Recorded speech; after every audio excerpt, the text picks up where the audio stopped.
This is Community Concern, a public affairs program produced by WZIP Akron. The opinions expressed on Community Concern are those of the speaker and do not necessarily represent the official viewpoint of the University of Akron or WZIP.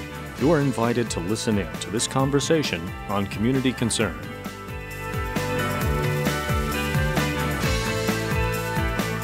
Welcome to Community Concern. I'm David Coy, and with me today is Jim Tressel, the Vice President of Strategic Engagement here at the University of Akron. Thank you so much for being here. How's the family? My family is grown up and gone, though I do have my youngest lives in New York City. So that was a little bit hair-raising when Hurricane Sandy came in and she got displaced. She lives in the Lower West Side, and everything below 39th Street was no power. So she is up as we speak in the northern part of Manhattan, staying with a girlfriend until things are put back together in New York City. Outside of that, the other three are doing their thing out in the world, and my wife Ellen and I have gotten moved into greater Akron area, and we're having fun. When did you actually move in here to Akron? Well, I moved here the 3rd day of April and lived in the Hilton for 6 months. Really? Really. Moved into the hotel room for 6 months? Hotel room for 6 months, and we moved into our home 3 or 4 weeks ago. You liking it there now? We are. It beats a hotel room, although the Hilton was wonderful. I don't want to say anything negative about that. The Akron Hilton is awesome, but 6 months is a long time for anyone. It's kind of nice to finally settle down, isn't it? It really is. Your degree was in education, correct? Yes, it was. Back at Baldwin Wallace, then you came here to Akron back in the 70s. You were on the football team as one of the coaches, one of the grad assistants, correct? Correct. What made you want to stick with football? Well, it was interesting. My intentions were to go back to the high school ranks and teach math and coach football. As I began looking for jobs while I was in the middle of my grad school curriculum, jobs were a little bit difficult to come by. But then all of a sudden, one of the coaches left our staff here at the University of Akron, and the head coach then, Jim Dennison, kind of approached me and asked me if I were interested in applying for that job, and I really hadn't thought about it. And one thing led to another, and I did, and I guess it was 36 years later, I was still coaching in college and hadn't taught a day of math in my life.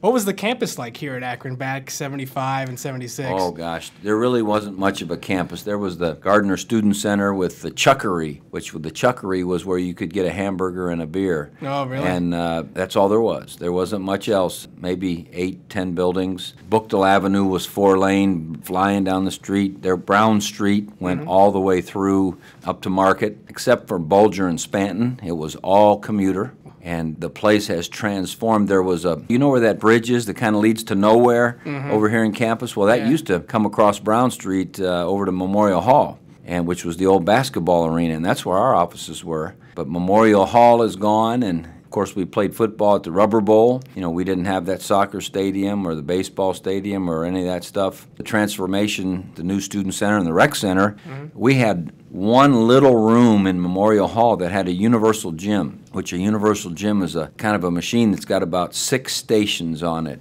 and that was it for the whole campus. That's it. That was it. Didn't you have any facilities over at the Rubber Bowl, or was that like a major commute for you? Yeah, we commuted there to practice every day in blue school buses. They were school buses we painted blue, and they used to call it the Blue Goose. And we would go over to practice in the Blue Goose, and I'd say about once every 3 weeks it broke down. It was so old, somewhere between here and the Rubber Bowl, whether it was on 77 or if it was on Hillbeth or where. But we had no strength training facilities there. Bookdale Fieldhouse, which is just back off Wheeler Street by Wheeler and Kling, south of Exchange, was where our locker room was.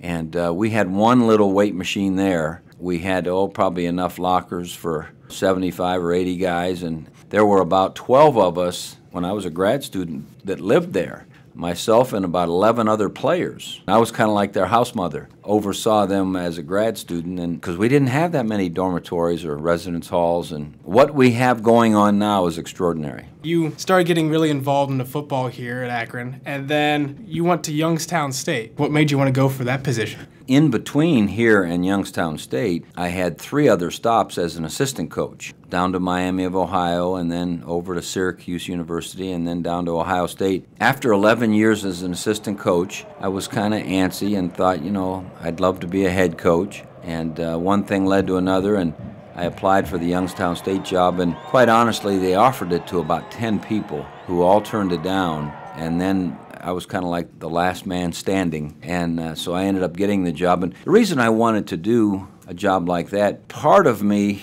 was anti-Youngstown State, because at the University of Akron in those days, Akron-Youngstown was the rivalry. That was just the way it was, and it was like Ohio State-Michigan. You didn't like the Zips, and the Zips didn't like the Penguins. So part of me was kind of anti the thought of going to Youngstown State, but I really did want an opportunity to be a head coach. The thought that it was in Northeast Ohio was appealing, because I grew up in the Cleveland area, and head course coached here at Akron. And all throughout those 11 years as an assistant coach, Northeast Ohio was always an area where I recruited. So the fact that it was located where I was comfortable, I thought there were great opportunities. That made me throw my hat in the ring, and after everyone else left the ring, I was left with the job, and it was fun.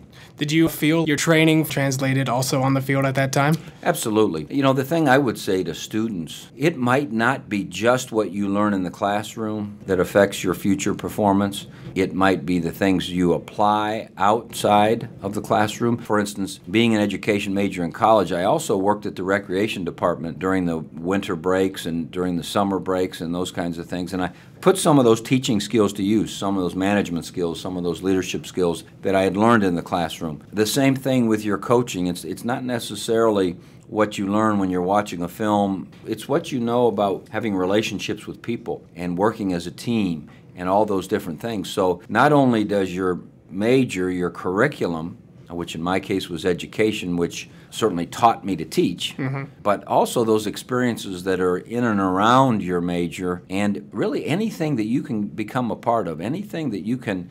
I was involved in a fraternity when I was in college. I thought that was helpful because you had to learn about being part of a group.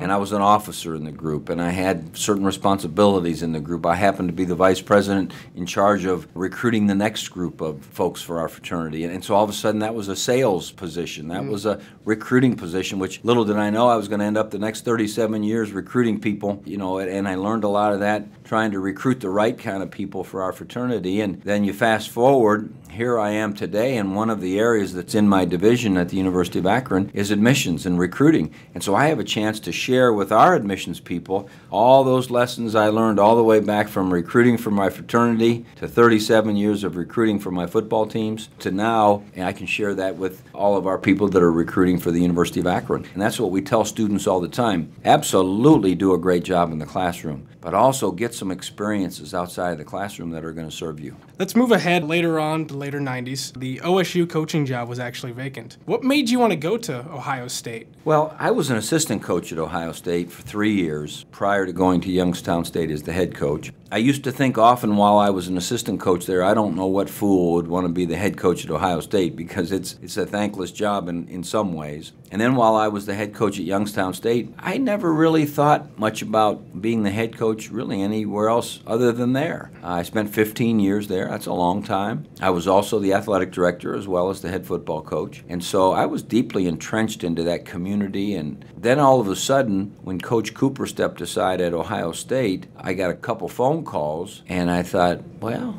you know, why not? I really hadn't thought of it. I thought, well, it would be at least fun to interview. If you get the job, fine. If you don't, got a great job, and kind of go from there. And one thing led to another, and maybe 10 days after that first phone call, I found myself at a press conference at Ohio State. Well, how exactly did you attack the interview? I think, anytime you can go into an interview and you've already got a good job, it's totally different. When you're scrambling around trying to get that first job and you don't have a job, and there's different emotions than if someone calls you up and wants you to interview for their job. The way I've gone in to each of my head coaching interviews with Youngstown State and then Ohio State, I got great advice from a fellow that used to be the head coach at the Cleveland Browns. His name was Sam Ratigliano, and he was the head coach in the late 80s, early 90s. And as I was getting ready for my interview with Youngstown State in December of '85, Coach Ratigliano said, you want to make sure when you're interviewing with someone that it's conversational, that it's not presentational. Anybody can make a presentation. People do that throughout their whole careers. What an employer wants to know is, do you really know? Can you allow the conversation to go wherever it needs to go because you thoroughly know the subject? Have your things written up and have them in your briefcase. But when it comes to dealing with the interview group, he said, make it conversational. Make it very clear that you know what it's going to take to be successful. The interesting thing was when he told me that, I looked at all the stuff I had prepared for the interview and I thought, oh man, that was a lot of work for nothing. He said, no, still take it with you, but don't lead with it. When you're walking out the door, say, hey, if you want to review anything we've talked about tonight, it's in this packet.